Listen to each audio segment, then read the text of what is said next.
अब मैं आपको बताता हूँ, शेख अब्दुल कादिर जिलानी गौसे आजम बगदादी रदी अल्लाह ताला अन्हु, ये मददगार, आपको बताऊं जिस जमात को करामतों का बहुत ज्यादा इनकार, वो कहते हैं ये कहानियां हैं। आओ मैं तुम्हें हदीस रसूल अर्ज करता हूँ। मस्जिद नबवी शरीफ का मिंबर है। अल्लाह के हबीब सल्लल्लाहु अलैहि वसल्लम खुतबा देते थे, पहले तो असा लेते थे, आपके हाथ में एक लकड़ी हुआ करती। फिर जब मिंबर बन गया तो नबी पाक सल्लल्लाहु अलैहि वसल्लम ने उस लकड़ी को छोड़ दिया, उस असा को मस्जिद के बाहर छोड़ दिया। रिवायत ये है कि जिस दिन नबी पाक सल्लल्लाहु अलैहि वसल्लम उस लकड़ी को लिए बगैर मिंबर पर खड़े हुए, मस्जिद में बच्चे के रोने की जैसी आवाजें आने लगी। तो अल्लाह सल्लल्लाहु अलैहि वसल्लम, ये क्या बात थी? अल्लाह के हबीब सल्लल्लाहु अलैहि वसल्लम इरशाद फरमाते हैं, इस लकड़ी को जब मैं हाथ में रखता था ये फख्र किया करती थी, और जब मैंने आज इसको छोड़ दिया मेरी जुदाई के गम में वो रोने लगी, और उसका रोना मुझे देखा ना गया। मैं खुतबा छोड़ करके उतर आया, और फिर जब उसको आकर अपने हाथों में उठा लिया, फिर उस लकड़ी ने रोना बंद कर दिया। अजीजा ने गिरामी वक़ार, नबी मुकर्रम सल्लल्लाहु ताला अलैहि वसल्लम की जुदाई में अगर एक लकड़ी रोए, वो रसूल पाक को गवारा नहीं होता। वो मिंबर मदीने का छोड़कर उतर जाते हैं। तुम उम्मती हो, तुम मुस्तफा करीम सल्लल्लाहु अलैहि वसल्लम की जुदाई में अगर रो, तो क्या ये बात मुमकिन नहीं है कि वो नबी मुकर्रम सल्लल्लाहु अलैहि वसल्लम उसी तरह आज भी हमारे घर तशरीफ ला सकते हैं, जिस तरह शरफुद्दीन बूसीरी ने अपने हुजरे में लकवा और फालिज की बीमारी में पुकारा था, अमीन तदक्कुरी जीरानी बिदी सलमी मज़स्तदम अन जरा मिन मुक़लतिन बिदमी अम हब्बति रिउ मिन तिलक़ाई काज़िमतिन व औमदल बरक़ु फ़ी ज़लमाइ मिन इज़मी फमा लिअयनैका इन क़ुल्त फ़हमता व मा लिक़ल्बिका इन क़ुल्त तस्तफ़िक़ यहिमी अयहसबु सफ़्फ़ु अन्नल हुब्ब मुनकतिमुन। इतना वो अता करने में सखी है जिसको शायर ने कहा था, इतना दिया सरकार ने मुझको जितनी मेरी औकात नहीं, ये तो उनका करम है वरना मुझ में तो ऐसी बात नहीं। मेरे करीम से घर कतरा किसी ने मांगा, दरिया बहा दिए हैं, दुर्बे बहा दिए हैं, वाह क्या जूदो करम है शहे बता तेरा, नहीं सुनता ही नहीं मांगने वाला तेरा। उस रसूल करीम सल्लल्लाहु ताला अलैहि वसल्लम को कुरान ने जब मददगार कहा है, हर आशिक रसूल उन्हें आज भी मददगार समझता है। मैं एक वाकया पढ़ता हूँ, मेरे दिल में बड़ी तसल्ली होती है और सीना मजबूत हो जाता है। सैयदना इमाम अहमद बिन हम्बल, चार इमामों में से बहुत बड़े इमाम हैं, उस मुहद्दिस का नाम मैं अर्ज कर रहा हूँ जिनको 5 लाख हदीसें याद थी, 5 लाख हदीसों के हाफिज इमाम अहमद बिन हम्बल, लेकिन हालात के शिकार हो गए। वक्त के जालिमों ने उनके साथ बहुत बुरा बर्ताव किया है। इमाम अहमद बिन हम्बल को वक्त के खलीफा ने गिरफ्तार करके नंगी पीठ पर कोड़े मारे थे, एक हक फतवा देने की वजह से, शरीयत ताहिरा का ऐलान करने की वजह से। हर जमाने में आजमाइशें होती रही हैं, सतीजा कार रहा है अजल से ता इमरोज, शरारे बुलहबी से चरागे मुस्तफा भी हमेशा ये रहा है। जालिमों ने अपनी कुव्वत को आजमाया है, ताकत को आजमाया है। क्या मैं बेसतर हो जाऊंगा आज? अल्लाह के रसूल सल्लल्लाहु ताला अलैहि वसल्लम की अहादीस की खिदमत करने वाला एक इमाम अपनी तहबंद खसक रही थी तो रो रहा था। मुझे हैरत होती, वो नौजवान क़यामत के दिन क्या जवाब देंगे जो आज बगैर किसी के सख्तियों के अपने कपड़े फाड़ फाड़ कर पहनते, अपने सतर दिखा दिखा करके घूमते हैं। वो क्या जवाब देंगे बारगाहे इलाही? तुम्हें आज किसी ने सख्ती की है कि इस तरह के कपड़े पहनो कि तुम्हारी रान भी नजर आने लगे, तुम्हारा जिस्म नुमाइश का इस कदर जो शौक जाहिर करते हो? मेरे अजीजों, बड़ी पकड़ है इसकी, सख्त तरीन पकड़ है। उस इमाम अहमद बिन हम्बल को सोचो, जिनकी तहबंद सिर्फ नाफ से नीचे आने लगी तो रोने लग गए, ये मेरी तहबंद नीचे आ रही है। थोड़ी ही देर के बाद उनकी आंखों से आंसू निकले कि मौला यहाँ कौन मददगार है, यहाँ कौन मददगार है? हुकूमत जालिम की, कोड़े मारने वाला जल्लाद कोई नहीं है। अचानक तारीख में ये बात मिलती है, 2 हाथ गैब से बरामद हुए और मजबूती से उनकी कमर पर लुंगी को बांध दिया, तहबंद को कस करके बांध दिया। और उसके बाद इमाम अहमद बिन हम्बल जो रो रहे थे मुस्कुरा पड़े, हंसने लग गए। और वो जल्लाद कोड़े मारते मारते अचानक रुक गया। कहा कि अहमद बिन हंबल, कोड़े पड़ रहे थे और तुम्हारी लुंगी खुल रही थी, तुम रो रहे थे, अचानक हंस क्यों रहे हो? और तुम, ये जो तहबंद खुल रही थी मजबूत कैसे हो गई? मेरे अजीजों, शायद उन्होंने अपनी जुबान हाल से यही कहा होगा जो इमाम अहले सुन्नत ने कहा था, उनके निसार कोई कैसे ही रंज में हो, जब याद आ गए हैं सब गम भुला दिए। हाँ, मोहम्मद बिन हंबल ने कहा, ए जल्लाद, तू अपना काम जारी रख, जिसके लिए कोड़े खा रहा हूं वो जात मेरे सामने है, वो वली हैं तुम्हारे। कुरान कहता है, नमा वलियुकुमुल्लाहु व रसूलुहु, बेशक अल्लाह और उसके रसूल तुम्हारे मददगार हैं। आज इन हालात में मैं आपसे ये कहता हूं, दर दर की ठोकरें खा करके हमने देख ली। बहुत सारी जगहों पर लोग ये कहते ये मदद करेंगे, वो मदद करेंगे। तुम्हारा किबला क्यों बदल गया मेरे अजीजों? तुम्हारा डायरेक्शन क्यों चेंज हो गया? कल भी तुम्हारी मदद जहां से आती थी वहीं से आज भी आएगी। उनके जो हम गुलाम थे, खल्क के पेशवा रहे, बस चेहरा फिर गया है तो सारी दुनिया हमसे फिर गई है। मदद वहीं से होनी है और उन्हीं के कदमों में इज्जत है, उन्हीं की निस्बत में भी इज्जत है। हमने बहुत मुख्तसर सी जिंदगी में देखा, बहुत मुख्तसर सी जिंदगी में देखा कि हमारे लिए जिस जगह जाएं ये फूल बरसाए जाते हैं, किस बात के? ये हमारी इज्जतों के नारे किस बात के? ये हमारे लिए मिंबर किस बात के? इतना सारा मजमा किस लिए हमारा इंतजार करता है? मेरे अजीजों, हमारा अपना कोई कमाल नहीं, ये सिर्फ और सिर्फ इज्जतें जो मिली हैं वो निस्बत मुस्तफा से। तुम आज दुनिया में भी देख लो, इज्जतें उन्हीं के कदमों से वाबस्ता है, उन्हीं के कदमों से वाबस्ता है। आजमाइशों के हम शिकार हो सकते हैं, लेकिन आला हज़रत फरमाते हैं, बेनिशानों का निशान मिटता नहीं, मिटते मिटते नाम हो ही जाए। ये बेनिशान कौन है? ये वही आशिकाने मुस्तफा की जमात है जो रसूलुल्लाह की मदद की मुंतजिर रहती है हमेशा। पुकारा था, मेरे पैर का वर्म और सूजन ही खत्म हो गई थी। मददगार हैं रसूल तुम्हारे, और यह अकीदा कोई नया गढ़ा हुआ नहीं। मैं तुम्हारे सामने हदीसें रख रहा हूं, कुरान की आयत रख रहा हूं। अजीजान गिरामी, इसलिए हम औलिया कराम की के दरबारों में जाते हैं और गौसे आजम को अल मदद या शेख अब्दुल कादिर जिलानी कहते हैं, इसलिए कि कुरान कहता है ईमान वाले तुम्हारे मददगार हैं। तो अल्लाह के वली क्यों नहीं मददगार है? वो मददगार हैं जिंदगी में भी और बाद वफात भी। किसी की समझ में ना आए तो हमारा वो कसूर नहीं है, लेकिन अल्लाह ताला जिसके जहन के दरीचे खोल दे उसे सारी चीजें समझ में आ ही जाती हैं, मदद कहां कहां होती। अजीजान गिरामी, नबी अकरम सल्लल्लाहु ताला अलैहि वसल्लम की जात की तरफ मुतवज्जो हो जाएं। मैं अपनी गुफ्तगू हमेशा इसी उन्वान पर करता हूं और समेटता भी वही हूं, लेकिन चूंकि आज जश्न गौस आजम है और आपने सरकार गौसुल आजम दस्तगीर रज़ी अल्लाह ताला अन्हु के नाम से इस जलसे को मंसूब किया है, तो मैं आपको ये भी बता दूं कि वो कहां कहां मदद करते हैं, वो कहां कहां मदद करते हैं।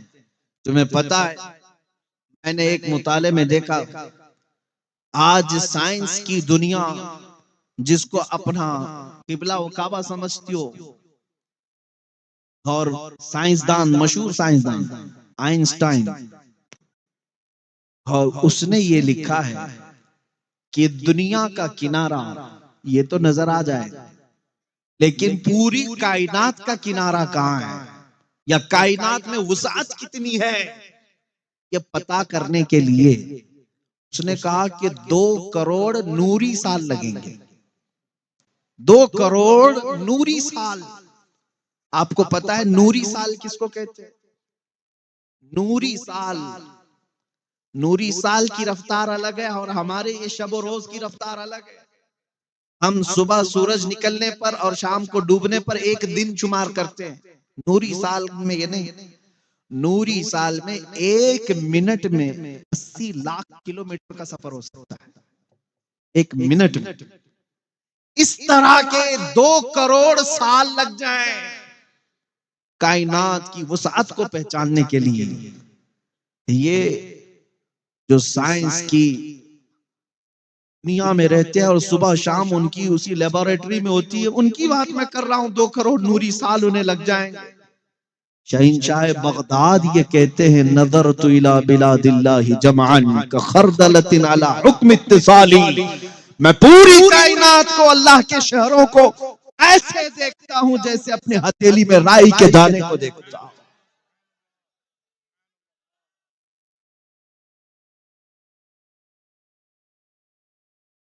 दुनिया पढ़ो, मैं मना नहीं करता। तुम हमेशा साइंस को लेकर के अगर करामात से कंपेयर करना चाहो तो बहुत पीछे रह जाओगे। जिनको मेरे नबी का घोड़ा ना समझ में आए, जिनको रसूल पाक का बुराक ना समझ में आए, उन्हें मेरे मुस्तफा का सफर मेराज क्या समझ सकता है। और उन लोगों को समझाने के लिए गौसे पाक रदी अल्लाह ताला अन्हु की करामतें भी हैं। एक रिवायत हमने ये पढ़ी भी है, एक शख्स मजमे में बैठा था गौसे पाक रदी अल्लाह ताला अन्हु के, और जब आप मेराज का वाकया बयान कर रहे थे उसके दिल में खलिश पैदा हुई, ऐसा कैसे हो सकता है रसूल इतनी जल्दी जाएंगे और आ जाएंगे। और अचानक उसके पेट में मरोड़ शुरू हो गई। और वो जो है 2 वाकयात हैं अलग अलग। उसके पेट में ऐसी मरोड़ शुरू हो गई कि उसे बहुत तेज हाजत, बहुत तेज क़ज़ाए हाजत की अशद जरूरत पेश आने लगी। तो फिर अचानक उसकी आंखें बंद हुई। तो फिर वो खोल करके आंखें देखता है, वो किसी जंगल में है। वो किसी जंगल में है। जल्दी से उसने देखा यहाँ पानी भी बह रहा है। अपने कपड़े उतारे और अपनी हाजत पूरी किया और वहां से अपनी सफाई भी कर लिया। और वहां पर चाबियों का या कुछ गच्छा उसने दरख्त पर लटका रखा था। फिर वापस उसने अपने कपड़े पहन लिए और उसके बाद फिर जैसे ही उसने अपनी हाजत पूरी की, कपड़े पहने, आंखें खोला तो देखा वो उसी मस्जिद में बैठा है जहां गौसे पाक बयान कर रहे थे। अब हाजत कुछ नहीं लगी, पेट में भी कोई चीज नहीं थी। और उसके बाद उसने सोचा मेरा वहम था या मेरे से कुछ ऐसी चीज हो गई है जो ऊँघ आने पर मैंने कोई ख्वाब देखा हो। नहीं, ख्वाब नहीं था ना वहम था। महफिल के बाद वो उठ करके गया। फिर उसे अंदाजा हुआ मैं तो अपनी चाबियों का गच्चा वहीं भूल आया था जहां अपनी इस्तिंजा करके आया। उसे वो जगह पता थी। ढूंढते हुए गया तो बहुत दूर था, वो इलाका बहुत दूर था। चलते चलते थक गया, शाम हो गई। उस इलाके में जाकर पहुंचा तो देखा वहां पानी भी बह रहा, इलाका वही, और दरख्तों पर इसकी चाबियों का गच्छा अभी भी लटका हुआ। पता ये चला मेरे अजीजों, 400 साल के बाद मेरे मुस्तफा करीम सल्लल्लाहु अलैहि वसल्लम की नस्ल पाक में आने वाला शेख अब्दुल कादिर जीलानी, वो हसनी और हुसैनी सादात में से, अगर वो अपनी मस्जिद में खिताब के दौरान बैठे बैठे किसी को अपनी मजलिस से दूर का सफर भी कराएं, उसकी हाजत भी पूरी कराएं और फिर उसे महफिल में ला सके, ये तो 400 इन्नल्लाह ज़वालियल अर्द व अरा मा बैनल मशारिक़ि वल मगारिबि का कफ़ई। हुज़ूर पाक सल्लल्लाहु तआला अलैहि वसल्लम फरमाते हैं कि मैं, अल्लाह ताला ने मुझे पूरी रुए जमीन को घेर करके दे दिया, मैं मशरिक और मगरिब के पूरे दोनों के दरमियान ऐसे देखता हूं जैसे हथेली को देखता हूं। अरे अजीजों, वो मददगार हैं, तभी अल्लाह ने उनके सामने ये सब चीजें समेट कर रखी हैं। अब मैं आपको बताता हूं, शेख अब्दुल कादिर जिलानी गौसे आजम बगदादी रदी अल्लाह ताला अन्हु, ये मददगार नहीं होते तो बहजतुल असरार की ये मुतवातिर रिवायतें नहीं आती। एक बात मैं आज आपके सामने रख करके जाता हूं, अल फज़लु लिमा शहीद बिहिल आदा, फजीलत तो उसकी जिसकी दुश्मन भी गवाही देते हो, दुश्मन भी गवाही देते हो। मैं आपको बताऊं, जिस जमात को करामतों का बहुत ज्यादा इनकार, वो कहते हैं ये कहानियां हैं, वो कहते हैं ये सब मनगढ़ंत किस्से हैं। मैं आपको कहता हूं, उसी जमात के एक बहुत बड़े शेख, बहुत बड़े इमाम शेख इब्ने तैमिया, जिसके पीछे पूरी जमात चलती है, जिसके पीछे पूरा का पूरा तबका चलता है, शेख इब्ने तैमिया ने ये लिखा है कि मैंने अपनी जिंदगी में इतनी करामात किसी की नहीं देखी जितनी शेख अब्दुल कादिर जीलानी की। ये कौन कह रहे हैं? शेख इब्ने तैमिया की बात मैं कह रहा हूं। अजीजान गिरामी, वो इब्ने तैमिया जब ये कह रहे हैं कि सरकार गौसे पाक शेख अब्दुल कादिर जीलानी के तसर्रुफात सबसे ज्यादा सुनने को मिले, तवातुर की हद से, जिनका इनकार करना मुश्किल है। अब आओ मैं आपको बताता हूं, मुरीदीन ने तो मदद पाया ही, और भी दूसरे लोग भी मदद पाते रहे। एक साहब हैं, वो कहते हैं मुझे तिजारत पर जाना था, मेरे शेख मुर्शिद उस वक्त बगदाद में रहते थे, वो गौसे पाक नहीं दूसरे एक बुजुर्ग हैं, उनका नाम गालिबन हम्माद था या अहमद था। उनके पास वो गया, कहा कि हुजूर मुझे तिजारत पर मुल्क शाम जाना है, मुझे आप बताइए, इस्तिखारा करके देख के बताएं। हमारा इस्तिखारा और है, औलिया इकराम का इस्तिखारा और है। वो सीधे लोहे महफूज में देखते, लोहे महफूज में देखते इसके हालात पर क्या लिखा हुआ है, लिखे हुए को बदलवाया मेरे अजीजों, और उसको इस तरह से बदलवाया कि जो होने वाला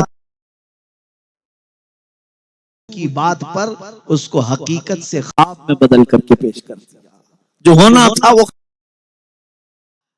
इसलिए ये बातें किसी को अगर लगती हो कि ये सिर्फ लफ्फाजी है, नहीं, बुखारी शरीफ की हदीस है कि कुछ लोग ऐसे होंगे अल्लाह के प्यारे,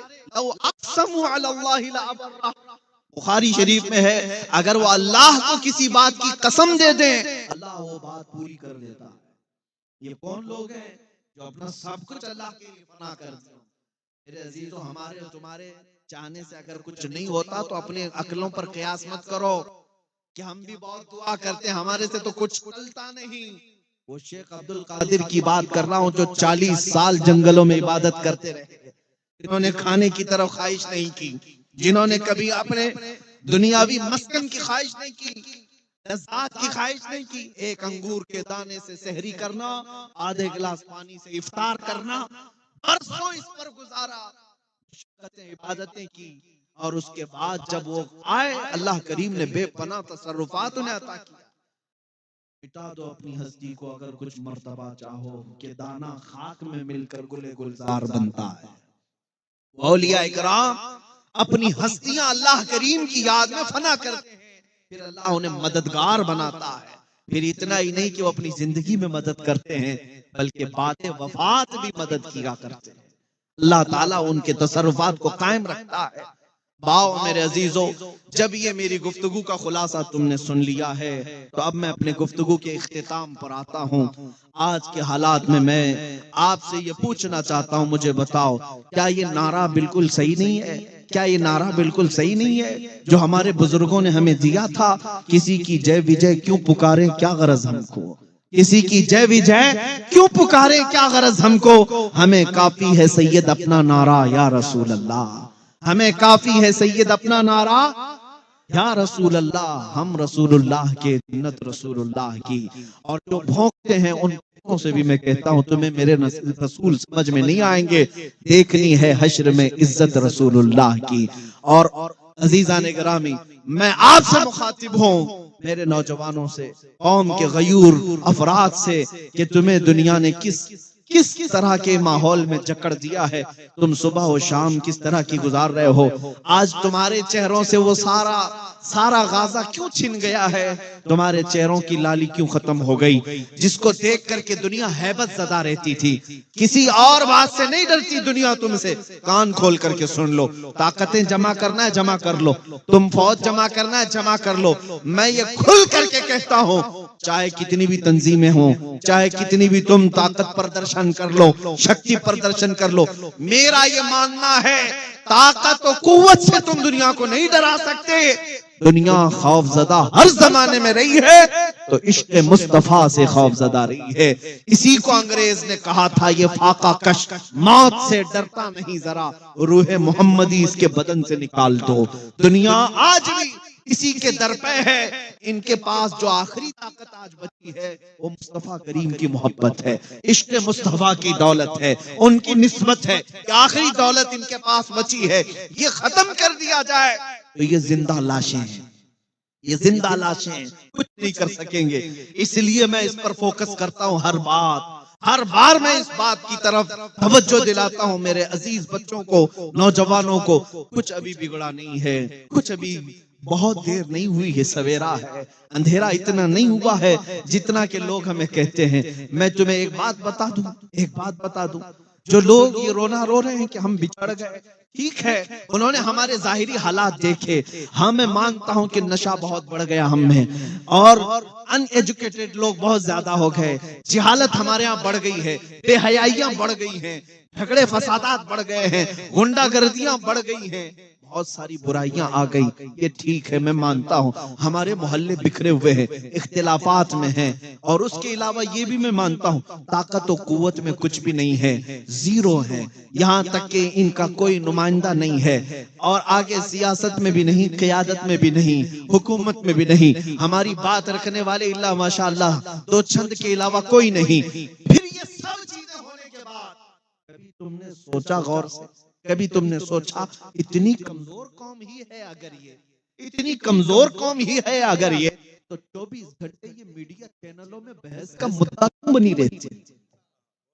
अगर ये सबसे बिछड़ी है, सबसे कमजोरी है, कुछ नहीं है इसके पास, तो सारा दज्जाली निजाम हमारे पीछे क्यों पड़ा हुआ? और जिनकी रोटियां चलती नहीं हमारा नाम लिए बगैर, हाँ आपको मालूम होगा, बिजनेस नहीं चलता तुम्हारा नाम लिए बगैर, क्यों ऐसा है? कभी सोचा इस बारे में?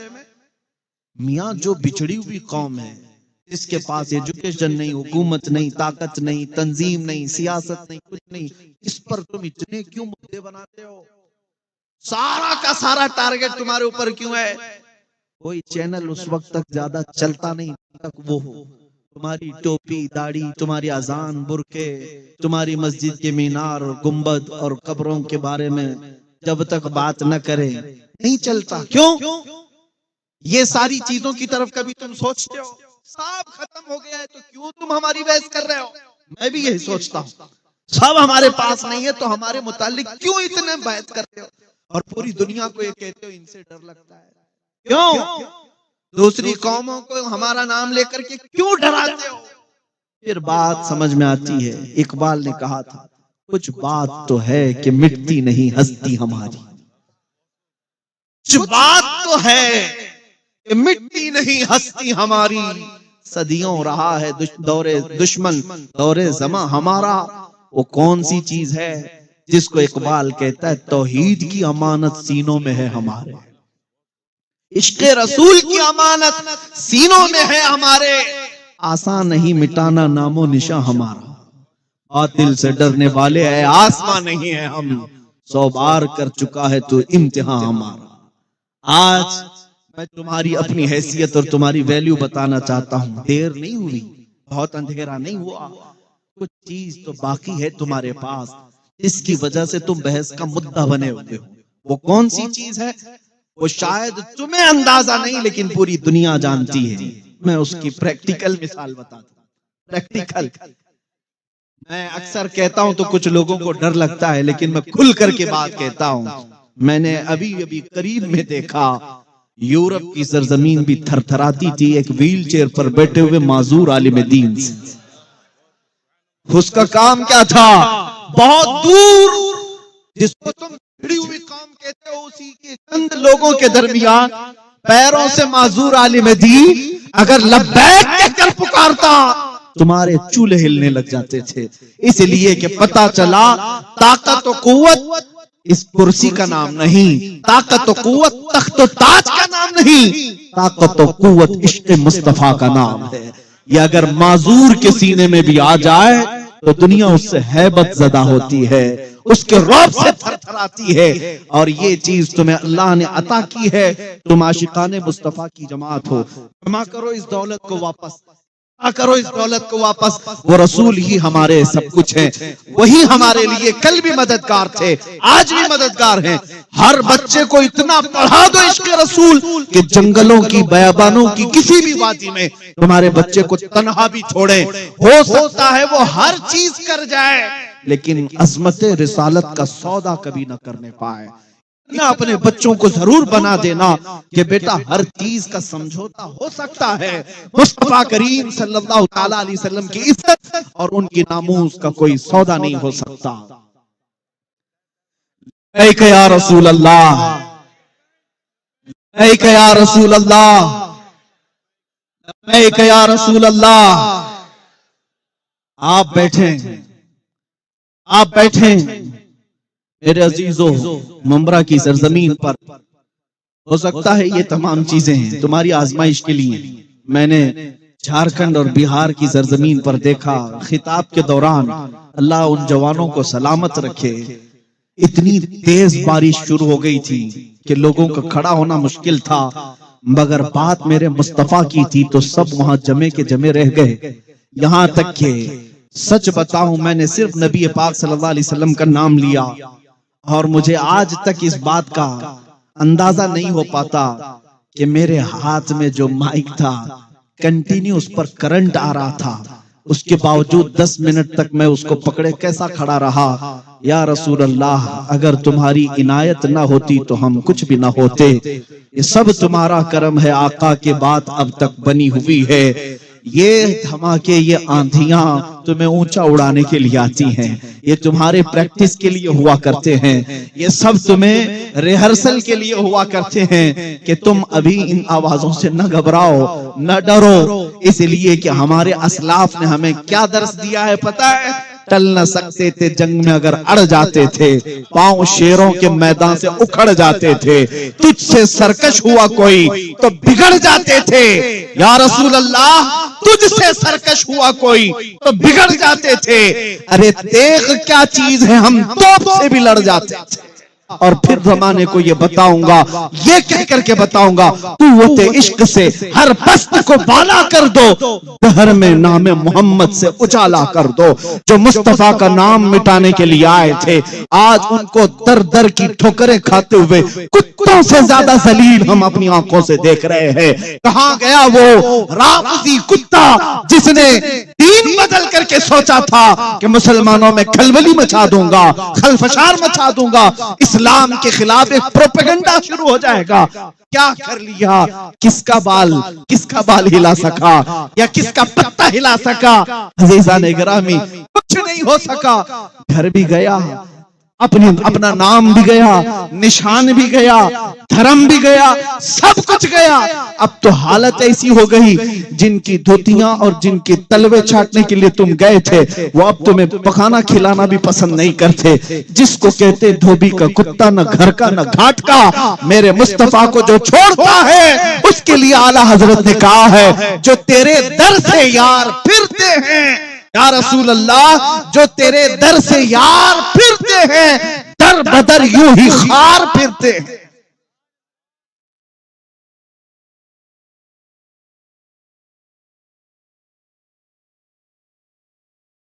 इसलिए अब दुआ हमें यही करनी है, काबे के दर के सामने मांगी है ये दुआ फकत, हाथों में हश्र तक रहे दामने मुस्तफा फकत।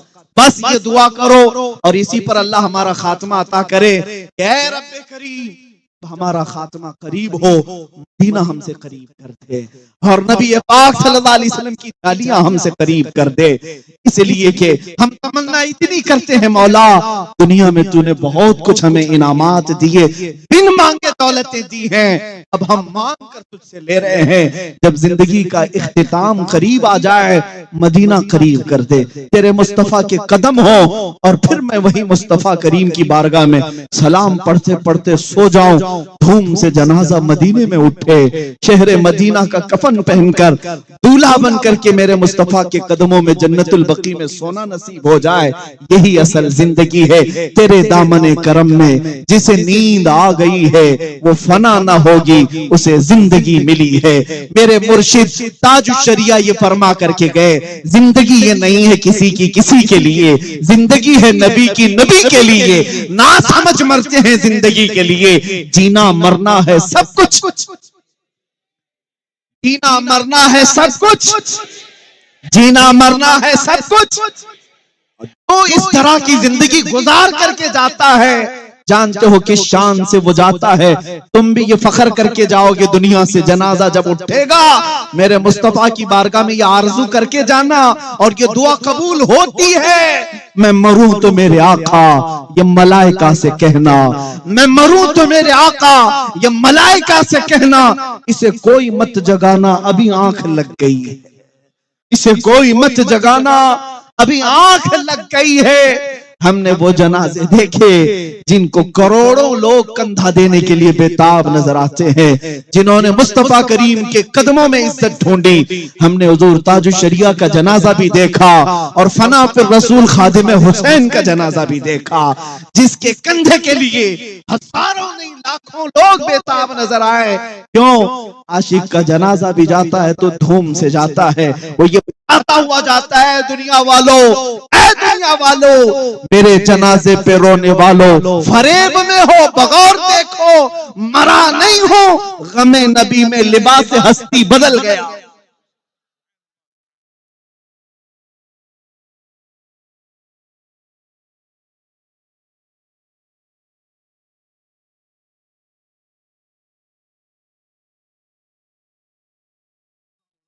ये समा मुझे बताता है, मैंने आज आपके सामने जज्बात में जो बात किए हैं, ये समा, ये मंजर अब ये बताता है या रसूल अल्लाह, मुझे इस बात का विजदान है कि ये हवा का मौसम बता रहा है, वो जुल्फ अपनी लहरा रहे हैं, यहाँ का मौसम बता रहा है, वो जुल्फ अपनी लहरा रहे हैं, सवारी तैबा से चल पड़ी है, हुजूर तशरीफ ला रहे हैं।